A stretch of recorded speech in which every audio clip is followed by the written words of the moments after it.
Qué importante había sido la historia y también el periodismo. A veces los periodistas caemos en el grave defecto de ser muy de este momento. Esta noche en Fides Televisión nos hemos permitido invitar y agradecemos la presencia del colega, del amigo don Sandro Velarde, comunicador social, que hace 13 años, en 1999, hizo una larga entrevista a los personajes que van a ver ahora. Enseguida, atención, Control Central, y después de este pequeño adelanto de lo que vamos a difundir en Fides Televisión este fin de semana, sábado y domingo, hablaremos con Sandro Velarde. Vamos a las imágenes. Cuando estuve aquel 79 me tocó ver, y eso para mí fue muy impactante, los símbolos, las señas, el lenguaje, la escisión de la Bolivia, de los aras y la Bolivia indígena que ya se evidenció el año 79, para mí fue muy importante. Y desde entonces se convirtió en una obsesión práctica y teórica. Desde el año 79, de mi parte, hay un esfuerzo por entender qué es esto, qué es lo aymara, qué es lo indígena, qué es la comunidad, a dónde apunta. Usábamos el marxismo como herramienta de comprensión de la realidad, pero lo enriquecíamos. Yo siento que teníamos un espíritu bastante abierto. Uno es el marxismo, pero no el marxismo de gran parte, que manejaba gran parte de la izquierda en este país. Siempre lo hemos visto con mucho desprecio, siempre hemos visto a la izquierda desde que tengo, yo creo, 18 años. Veo a la izquierda boliviana. Estamos hablando del Partido Comunista. Partido Comunista, por el NPC1, MIR, toda la fauna de siglas que había en esa época. Y yo particularmente las veía con un desprecio memorable por la ignorancia, el esquematismo y el carácter rígido de ese pensamiento. Es más, yo siento que en Bolivia no ha habido izquierda. El EGTK fue insurgente, fue revolucionario, fueron guerrilleros, fueron terroristas. ¿Qué fue el EGTK? El gobierno intentó acusarnos de terroristas, porque existe un estigma sobre el terrorista. La forma como ustedes se han dado a conocer, haciendo volar plantas eléctricas, oleoductos. El EGTK fue una estructura ante todo política y cultural. Y la parte militarizada fue una pequeña parte, pero la parte más visible, y la parte más estigmatizada por los medios de comunicación. Ante todo, el EGTK fue un proyecto político, una actividad organizativa sindical, una actividad de difusión pública en las propias comunidades, pero esa es la poco conocida. ¿Cómo es la historia? ¿Cómo es los personajes? Por favor, Sandro, cuéntenos el contexto de esa entrevista que entiendo que son 59 minutos, que vamos a difundir en doble sesión este fin de semana en Fides Televisión, gracias a la gentileza de Sandro Velarde, el día sábado, pasado mañana, y el día domingo. Raquel Gutiérrez y Álvaro García Linera, cuéntanos. Padre, muy buenas noches, un gusto estar acá con usted. Bien, esta es una entrevista histórica. Precisamente cuando Álvaro García Linera y Raquel Gutiérrez salieron de la cárcel de Chonchocoro, luego de cumplir 5 años de condena. ¿Chonchocoro? En Chonchocoro. Ellos empezaron a... Bueno, Álvaro García Linera estudió un año el Capital, el tomo 1 del Capital en la cárcel. Él trabajó mucho el tema del Capital. De Karl Marx. De Karl Marx. Y el tomo 1 empezó a trabajar muy fuertemente. Y a la salida de la cárcel, bueno, por entonces no soñaba con ser vicepresidente. Él era docente universitario, estaba trabajando en el CIDES y empezó a hacer algunos seminarios analizando la obra de Pierre Bourdieu, un francés, un sociólogo francés, precisamente para hablar de los capitales culturales, sociales, simbólicos. Y bueno, empezaba a realizar este tipo de actividades. Yo ya más antes, de 1 año, 2 años antes, ya lo había entrevistado precisamente de forma académica para un poco desmenuzar esto. Y posteriormente, bueno, yo he trabajado muchos años en Canal 13, Televisión Universitaria, y bueno, se convirtió en mi casero. Es decir, venía al programa, porque tenía un programa que era de análisis, un programa académico, y ahí es que empezó Álvaro García a hacer sus primeras armas, pero esta vez académicas. Entonces, lo que pasa es que se hizo muy famoso empezó a salir en los otros medios de comunicación, con su grupo ya conformado la comuna, y estamos hablando del Chato Prada, estamos hablando de otros investigadores, y precisamente con Raquel Gutiérrez también que habían producido otro tipo de... Raquel Gutiérrez era la pareja de Álvaro García. Exactamente, es una mexicana. Que se habían conocido en México. En la UNAM. En la Universidad Nacional de México. En la Universidad Autónoma de México. Autónoma. Y bueno, tenían bastantes influencias. ¿Ella era socióloga? Es socióloga. Es sí. socióloga. Ella está actualmente en México dando clases. De sociología. Y Álvaro García es matemático. Matemático. Bueno, en realidad los dos son matemáticos. Pero se han acercado muy profundamente a la sociología. ¿Y de la matemática al terrorismo qué pasa? Bueno, no sé si serán terroristas, pero sí han sido concebidos como revolucionarios, porque en la entrevista que usted acaba de pasar no afirman eso. Es decir... Pero lo vamos a ver completa este fin de semana en Fides Televisión. Entonces, fíjese que el acercamiento al EGTK, según Álvaro García Linera, fue muy temprano, el año 1979, con el gran cerco que hubo en ese tiempo, y posteriormente, antes se conformó el MITCA, el Movimiento Indígena Tupac Katari, de este famoso dirigente indígena, Luciano Tapia. Y bueno, usted sabe que esa agrupación, digamos, política en aquel entonces, estaba muy fuertemente vinculado a la revolución aymara. Es decir, la creación del EGTK fundamentalmente fue una visión rígida, un tanto armada.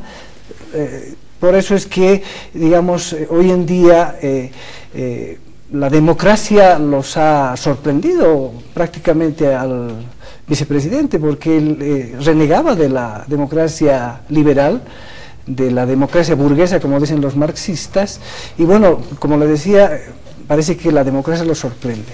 Sandro, usted que ha entrevistado a Álvaro García Linera hace tanto tiempo, académicamente varias veces era su casero, ¿cómo era Álvaro García Linera en el año 98, el año 99, el 2000, y cómo es ahora?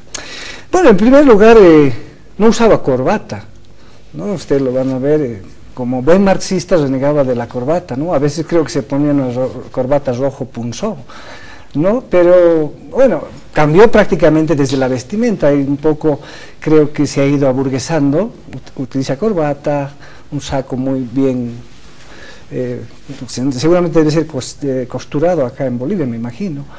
Y bueno, él era bastante, un personaje muy sencillo, muy agradable a la charla. Algunas veces me prestó algunas fotocopias incluso de algunos escritos para poder yo desarrollar algunas actividades académicas, y bueno, era muy accesible, era una persona muy jovial. ¿El poder lo ha trastocado? Creo que sí. Si analizamos lo que está sucediendo en sus últimos días, Raúl Prada, el Chato Prada, su gran amigo, lo ha nombrado el último jacobino, ¿no? Es decir, o a veces... ¿Qué quiere decir el último jacobino?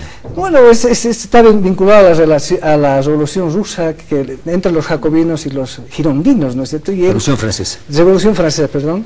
Finales 1789, exacto. Finales del siglo XVIII. Y ahí está vinculado un personaje, Robespierre, ¿no es cierto?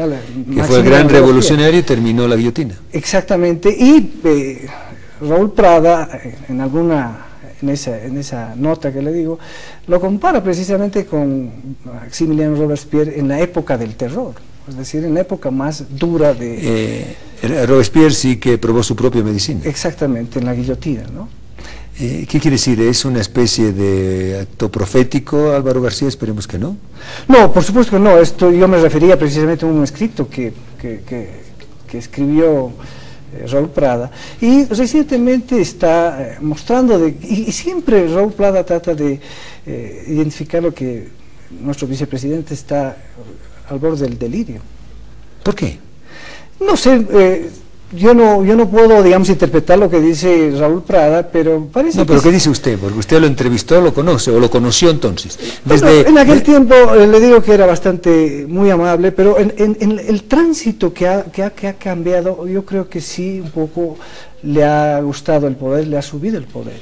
Háganos algunos adelantos de esa entrevista para que la gente pueda sintonizar Fides Televisión este sábado y este domingo para ver esa entrevista que sin duda es un hecho histórico.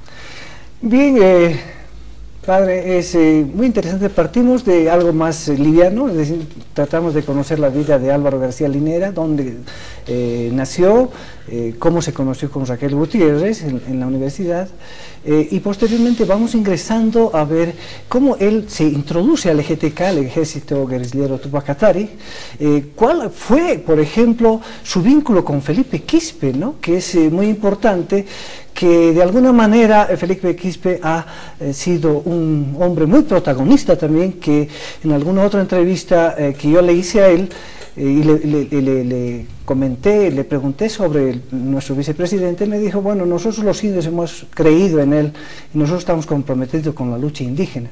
Pienso que los marxistas, como él los llamaba, solamente han venido a figurar. Eso decía Felipe Quispe en la entrevista que lo hice y que también le he publicado en Página 7. ¿Qué más le dijo Álvaro García, sobre todo Raquel Gutiérrez, que es importante lo que esa distinguida y revolucionaria mexicana le acotó? Porque en la entrevista a mí me impactó también la claridad. Los dos son muy inteligentes. Álvaro, sin lugar a dudas, es un hombre fuera de lo común en la inteligencia, pero Raquel Gutiérrez no se queda atrás. Sí, efectivamente, Raquel Gutiérrez ha transitado, digamos, dentro de este proceso como una fuerza que de alguna forma no ha apartado su camino hoy en día. En algunas veces que ella retornó al país, incluso ha hecho una crítica muy feroz al vicepresidente por cambiar de alguna forma esta visión que ellos habían partido. Raquel Gutiérrez es sin lugar a dudas una investigadora, mantiene ese compromiso, ha ido publicando varios libros. Hay un texto muy importante que se llama Los tiempos del Pachacuti, y precisamente eso es lo que refleja, ¿no?, cómo los movimientos sociales empiezan a emerger con mucha fuerza en cada tiempo para nuevamente hacerse presente, y bueno, vemos que otra vez pareciera que los movimientos sociales están nuevamente emergiendo. Sandro Velarde, comunicador social, amigo de Fides Televisión, le agradecemos mucho esa actitud tan fraterna, solidaria y generosa, no para nosotros, yo he visto la entrevista, sino para ustedes televidentes.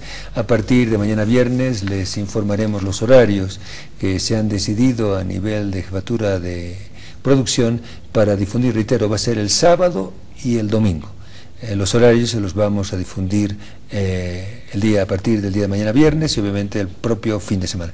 Sandro, felicidades, agradecidos, y bueno, quiero decirle que personalmente, con tantos años de trabajo, esta entrevista a mí personalmente me impactó por lo noticioso y por lo histórico, porque la historia está llena de noticias. Su despedida.